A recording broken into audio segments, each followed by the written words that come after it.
Assalamu alaikum. Today we are going to study about derivation. Derivation क्या होती है? किसी भी कांस्टेंट, किसी भी फंक्शन का डेरिवेटिव हम कैसे फाइंड कर सकते हैं, ये मैं आपको बताऊंगी.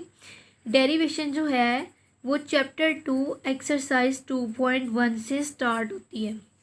ठीक है, पहले मैं आपको ये बता दूं, डेरिवेटिव फाइंड करने के हमारे पास कुछ मेथड्स होते हैं.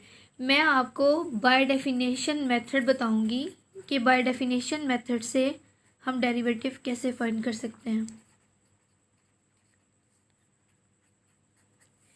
जो बाय डेफिनेशन मेथड है ना, इसके 4 स्टेप्स होते हैं. हमारे पास क्वेश्चन में कोई भी फंक्शन गिवन हो, उस पर वो 4 स्टेप्स अप्लाई करके हम लोग उस फंक्शन का डेरिवेटिव फाइंड आउट करते हैं. ठीक है, अब हम लोग एक्सरसाइज पर बाद में आएंगे, लेकिन पहले मैं आपको थोड़ी एग्जांपल से मैं आपको समझा देती हूँ, आपको क्लियर हो जाएगा. ठीक है, अब हम बाय डेफिनेशन मेथड यूज़ करने लगे हैं. मैं लेट करती हूँ कि मेरे पास जो फंक्शन है वो है एक्स. ठीक है, मैंने क्वेश्चन जो है वो एक्स को लेट कर लिया हुआ है यहाँ पे. ठीक है, अब हम बाय डेफिनेशन मेथड स्टार्ट करते हैं. इसके जो स्टेप्स हैं ना, उन्हें हमने फॉलो करना है. बाय डेफिनेशन मेथड का जो फर्स्ट स्टेप है वो ये है कि हमारे पास कोई भी गिवन फंक्शन जो होता है उसे हम y के इक्वल पुट कर देते हैं.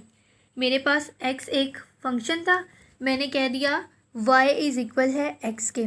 ठीक है, यहाँ पर हमारा फर्स्ट स्टेप कंप्लीट हो जाता है. अब हम सेकंड स्टेप की तरफ आएंगे. सेकंड स्टेप में हमने क्या करना है, ये जो हमारा y है ना, इसमें हमने डेल्टा y का चेंज लेके आना है. ठीक है, आपको मैं एक चीज़ यहाँ पे क्लियर कर दूँ, आप ये वाला डेल्टा वाई भी यूज़ कर सकते हैं, आप लोग ये वाला डेल्टा वाई भी यूज़ कर सकते हैं, लेकिन बुक में मोस्टली ये वाला यूज़ किया है तो हम इसी को ही लेके चलेंगे. ठीक है, यहाँ पे y प्लस डेल्टा वाई. ठीक है, डेल्टा वाई को ऐड करना है.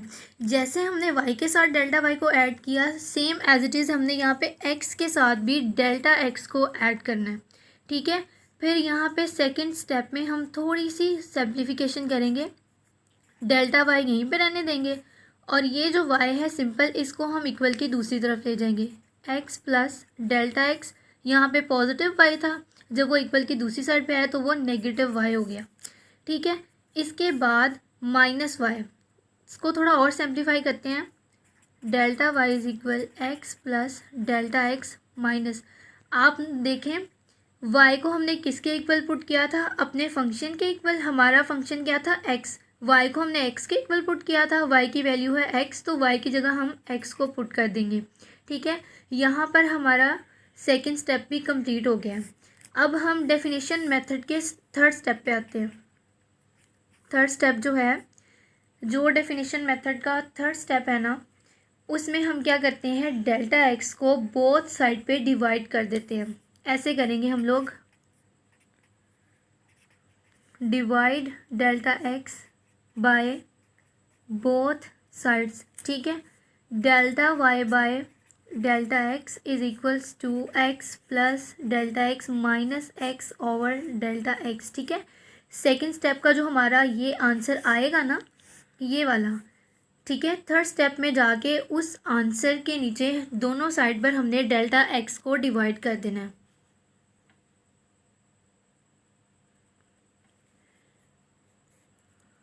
अब हमने देखना है, जब हमने डेल्टा x को नीचे डिवाइड करना है ना, इसमें से जो कैंसिल होते हैं वेरिएबल्स, उनको हमने कट कर देना है.